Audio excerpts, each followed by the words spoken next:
स्वागत है आप सभी का नई कहानी में।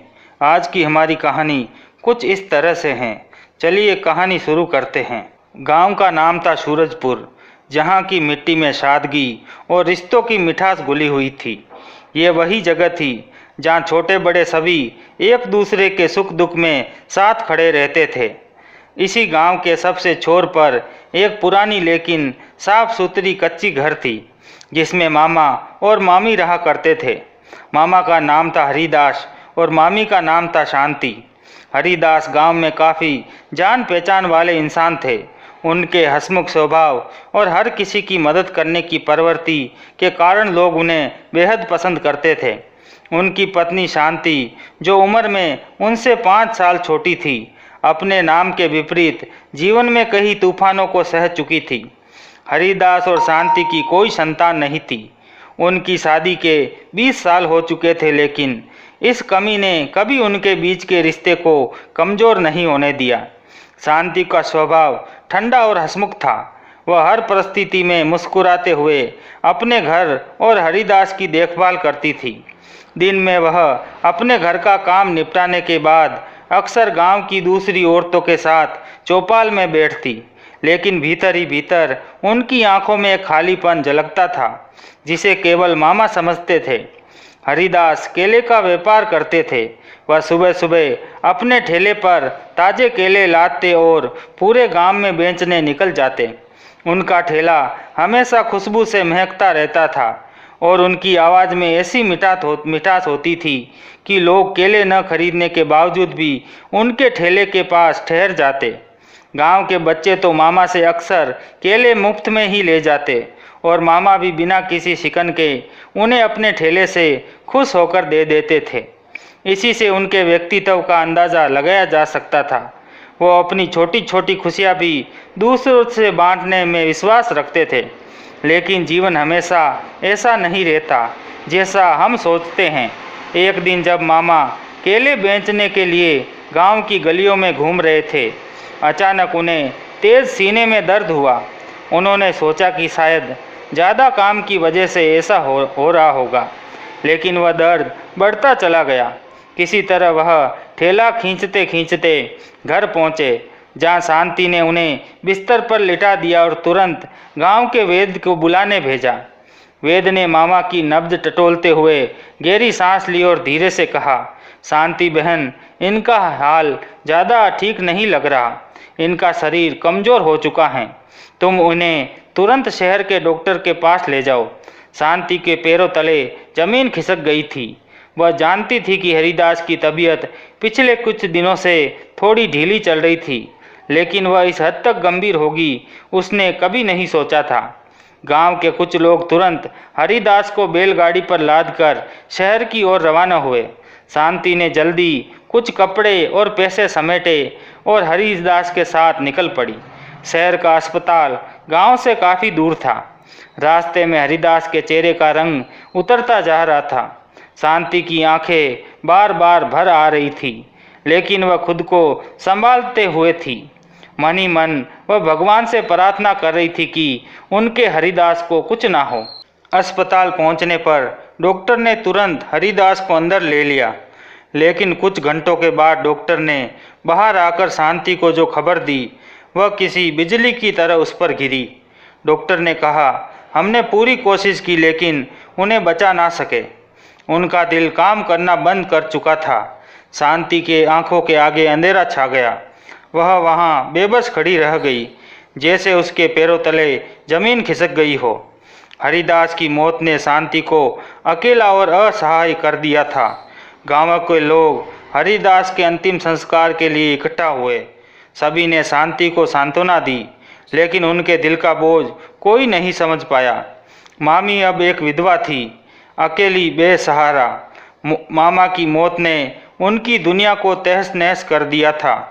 गांव के लोगों ने शांति से कहा कि वह अपने मायके लौट जाए, लेकिन शांति ने साफ साफ इनकार कर दिया। ये घर अब मेरा है और मैं इसे छोड़कर नहीं जा सकती। मैंने हरिदास के यहाँ जीवन बिताया है और अब चाहे जो हो जाए मैं यहीं रहूँगी, शांति ने सबके सामने कहा। शांति का ये निर्णय बहुत कठिन था, लेकिन उसे ये एहसास हो चुका था कि अब उसकी लड़ाई सिर्फ अकेलेपन से नहीं बल्कि उस समाज से भी है जो विधवाओं को एक अलग नज़र से देखता है। अब मामी को खुद अपना पेट पालने के लिए कुछ करना होगा, क्योंकि मामा के जाने के बाद उसकी आर्थिक स्थिति भी खराब हो चुकी थी। केले का ठेला अब भी उसके घर के आंगन में पड़ा हुआ था, लेकिन अब इसे खींचने वाला कोई नहीं था। मामा के बिना उस ठेले की कोई कीमत नहीं थी, लेकिन शांति जानती थी कि यही ठेला उसकी जिंदगी की उम्मीद हो सकता है। शांति के लिए अगले कुछ दिन किसी बुरे सपने से कम नहीं थे। हरिदास के बिना उसका घर और दिल दोनों खाली हो गए थे, लेकिन उसने हार मानने से इनकार कर दिया। वह जानती थी अब उसकी ज़िंदगी में सहारा देने वाला कोई नहीं है। मामा की मौत के बाद गांव में लोग उसे देखकर सहानुभूति जताते थे, कुछ मदद का प्रस्ताव भी देते, पर शांति ने ठान लिया था कि वह किसी पर निर्भर नहीं होगी। वह जानती थी कि अब उसे ही परिवार के बचे कुचे खर्चों को चलाने के लिए कुछ करना पड़ेगा। मामा के जाने के बाद जो कुछ पैसे बचे थे वह भी धीरे धीरे खत्म हो रहे थे। केले का ठेला आंगन में जंग खा रहा था और शांति को अब एहसास हो रहा था कि उसे खुद यही काम करना होगा जो पहले मामा किया करते थे। यही एकमात्र साधन था जिससे वह खुद का और अपने घर का खर्च चला सकती हैं।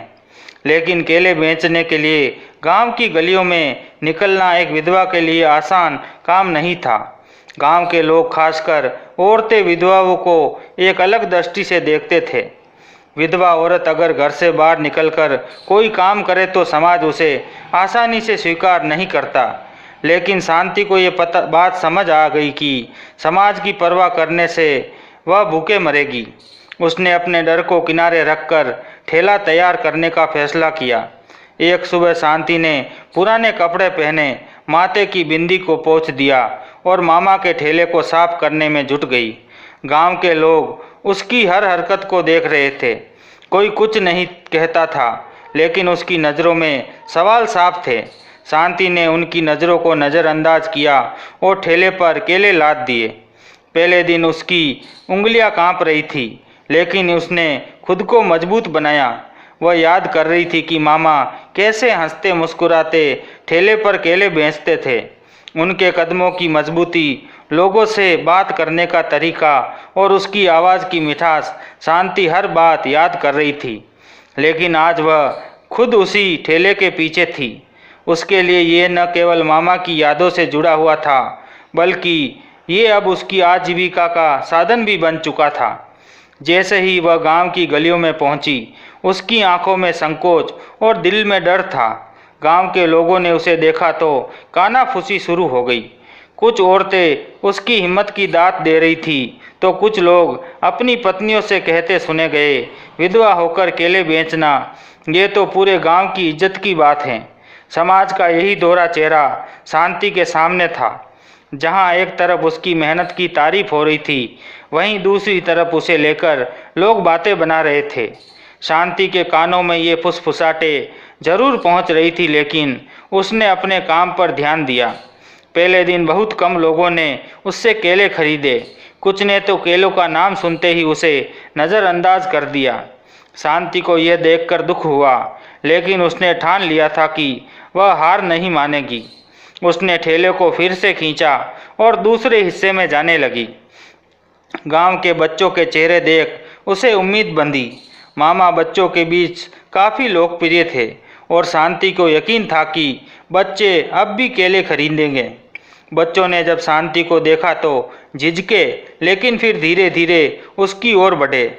मामी, हमें केले चाहिए, एक बच्चे ने कहा।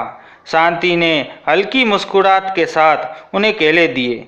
धीरे धीरे बच्चों ने अपनी जेबों से कुछ सिक्के निकालकर मामी को दिए। ये उसकी पहली कमाई थी। बच्चों के जाने के बाद शांति ने केले बेचने की आवाज़ बुलंद की और धीरे धीरे कुछ और लोग उसकी ओर आकर्षित हुए। शाम तक शांति ने कुछ केले बेच दिए थे, लेकिन अभी भी बहुत सारे केले बचे थे। दिन भर के थकान के बावजूद उसकी आंखों में चमक थी। ये उसकी मेहनत की पहली सफलता थी और शांति को भरोसा हो चला था कि वह अपने दम पर कुछ कर सकती हैं। गांव के कुछ बुजुर्गों ने भी उसकी तारीफ की। शांति, तूने तो मामा को भी पीछे छोड़ दिया, ऐसे ही मेहनत कर, भगवान सब अच्छा करेगा, एक बूढ़े ने कहा। लेकिन दूसरी ओर कुछ लोग अब भी उसकी आलोचना कर रहे थे। खासकर गांव की कुछ औरतें उसकी इस नई भूमिका को लेकर बातें कर रही थी। विधवा होकर केले बेचना ये कहाँ का रिवाज है, एक औरत ने दूसरी औरत से कहा। शांति को इन बातों से अब फर्क नहीं पड़ता था। उसने अगले दिन फिर से ठेला निकाला और इस बार पहले से भी ज़्यादा जोश के साथ धीरे धीरे गांव के लोग भी उसे स्वीकारने लगे। उसने न केवल केले बेचना शुरू किया बल्कि गांव के हाट में जाकर भी केले बेचना शुरू किया। उसकी मेहनत रंग ला रही थी और अब उसकी आर्थिक स्थिति भी सुधरने लगी थी। शांति अब समाज की नज़रों में से डरती नहीं थी। उसने साबित कर दिया था कि एक विधवा भी अपने दम पर अपना जीवन चला सकती हैं। उसने न केवल मामा की यादों को जिंदा रखा बल्कि अपनी एक नई पहचान भी बनाई। गांव के लोग अब उसे मामी की जगह केले वाली में मामी कहने लगे। ये नाम शायद समाज की नज़रों में कुछ भी हो, लेकिन शांति के लिए ये उसकी मेहनत की पहचान थी।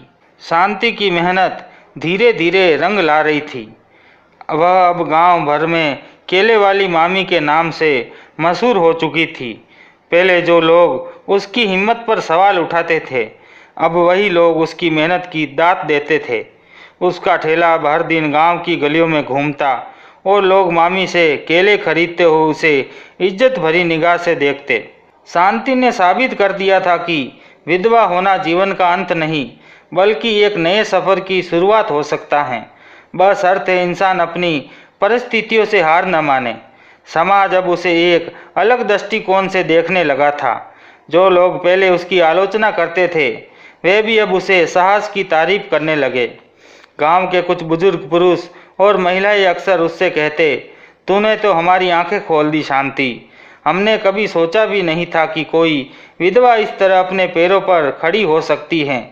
ये बातें सुनकर शांति के दिल में एक सुकून सा आता। लेकिन जितनी बड़ी ये बाहरी जीत थी उतनी ही बड़ी उसकी आंतरिक लड़ाई थी। हर रोज़ शांति मामा की यादों के साथ सोती और उठती। अकेलापन उसकी जिंदगी का स्थायी हिस्सा बन चुका था, लेकिन उसने इस अकेलेपन को अपनी कमजोरी नहीं बनने दिया। उसे अब एहसास हो गया कि जिंदगी को आगे बढ़ाने के लिए खुद को पहले मजबूत करना होता है। उसकी सफलता का सफ़र अब गांव की सीमाओं से निकलकर आसपास के गांवों तक पहुंचने लगा था। हाट में भी उसके ठेले की धाक जमने लगी थी और उसके ठेले अब दूर दूर से लोग खरीदने आते थे। शांति ने अपने काम में नयापन लाने के लिए कुछ नए तरीके भी अपनाए। उसने केले के साथ साथ दूसरे फल भी ठेले पर रखना शुरू कर दिया। धीरे धीरे उसने इतने पैसे जमा कर लिए कि वह अब खुद हर हफ्ते शहर जाकर फल खरीदने लगी। जहाँ पहले वह एक विधवा थी जो मुश्किल से अपना जीवन गुजार रही थी, अब वह एक सफल महिला थी जो आत्मनिर्भरता की मिसाल बन चुकी थी। एक दिन गांव के प्रधान ने उसे बुलाकर कहा, शांति, तुमने जिस तरह से अपने जीवन को संवारा है वह पूरे गांव के लिए गर्व की बात है। तुम्हारी कहानी हर औरत के लिए प्रेरणा है। हम चाहते हैं कि तुम गांव की महिलाओं के लिए एक सभा का आयोजन करो और उन्हें आत्मनिर्भर बनने के लिए प्रोत्साहित करो। शांति के लिए ये एक बहुत बड़ा सम्मान था। उसने सोचा नहीं था कि एक दिन उसे इतनी इज्जत मिलेगी। सभा के आयोजन की तारीख तय हो गई और गांव भर की औरतें उसमें शामिल होने के लिए उत्साहित थी। जब सभा का दिन आया तो शांति ने पहली बार गांव के सामने अपना अनुभव साझा किया। वह भावुक हो गई, लेकिन उसने मजबूती से अपनी बातें रखी। जब मामा गए तब मुझे लगा था कि मेरा जीवन खत्म हो गया है, शांति ने कहा, लेकिन मैंने सीखा कि जब तक हम खुद को हारने नहीं देते तब तक कोई हमें हरा नहीं सकता। समाज क्या कहता है इससे फर्क नहीं पड़ता, फर्क इससे पड़ता है कि हम अपने जीवन को कैसे देखते हैं। मैं अकेली थी, लेकिन मैंने अपने अकेलेपन को अपनी ताकत बनाया। गांव की महिलाओं ने शांति की बातें बड़े ध्यान से सुनी। उनमें से कई महिलाएं विधवा थी जो अब एक अपनी किस्मत को कोसती आई थी। लेकिन शांति की कहानी सुनकर उनके अंदर भी एक नया जोश जाग उठा। उन्होंने शांति से कहा, मामी तुमने हमारी आंखें खोल दी, हम भी अब अपने पैरों पर खड़े होने की कोशिश करेंगे। इसके बाद शांति ने गांव की कई महिलाओं को अपने साथ जोड़ लिया। वह उन्हें केले बेचने के साथ साथ दूसरे काम सिखाने लगी, जैसे बागवानी, सिलाई और कढ़ाई। धीरे धीरे ये महिलाएं भी आत्मनिर्भर बनने लगी। शांति का छोटा सा सफ़र अब एक बड़े आंदोलन का रूप ले चुका था। उसके इस प्रयास ने न केवल गांव की महिलाएं बल्कि गांव का पूरा माहौल बदलने लगा था। अब लोग औरतों को सिर्फ घरेलू कामों तक सीमित नहीं रखते थे, बल्कि उनके संघर्ष और काम की इज्जत करते थे। समय के साथ शांति का जीवन बेहतर होता चला गया। उसने गांव में एक छोटा सा फल व्यवसाय खड़ा कर दिया था, जहां वह गांव के किसानों से फल खरीदती और शहर में बेचती थी। उसकी मेहनत और ईमानदारी की वजह से उसका व्यवसाय दिन ब दिन बढ़ता गया। हालांकि मामा की कमी हमेशा उसके जीवन में थी, लेकिन अब शांति ने अपनी पहचान एक सफल औरत के रूप में बना ली थी। अब वह अकेली नहीं थी, उसके साथ थी वे औरतें जो उसकी तरह संघर्ष कर रही थी और जिन्हें उनसे हिम्मत दी थी। उसकी ज़िंदगी की कहानी अब गांव की हर लड़की और औरत के लिए प्रेरणा बन चुकी थी। शांति का सफ़र ये साबित करता था कि ज़िंदगी में कितनी भी मुश्किलें क्यों ना आए, अगर हम अपने आप पर भरोसा रखें और अपने आत्म सम्मान को बनाए रखें तो हर मुश्किल का सामना किया जा सकता है। मामा की मौत ने उसे तोड़ने की कोशिश की थी, लेकिन उसने उस टूटन को अपनी सबसे बड़ी ताकत बना लिया। अब जब भी वह अपने ठेले के पास खड़ी होती, उसकी आंखों में संतोष और गर्व की चमक होती। मामा की यादें उसके साथ हमेशा रहती थी, लेकिन अब वे आंसू नहीं बल्कि मुस्कान लाती थी। शांति ने अपने जीवन की कहानी को हार से जीत की कहानी में बदल दिया था और यही उसकी असली सफलता थी। तो दोस्तों, कैसी लगी आज की कहानी पसंद आए तो वीडियो को लाइक और शेयर ज़रूर करें और चैनल को सब्सक्राइब करना ना भूलें। तो मिलते हैं अगली नई वीडियो में, तब तक के लिए धन्यवाद।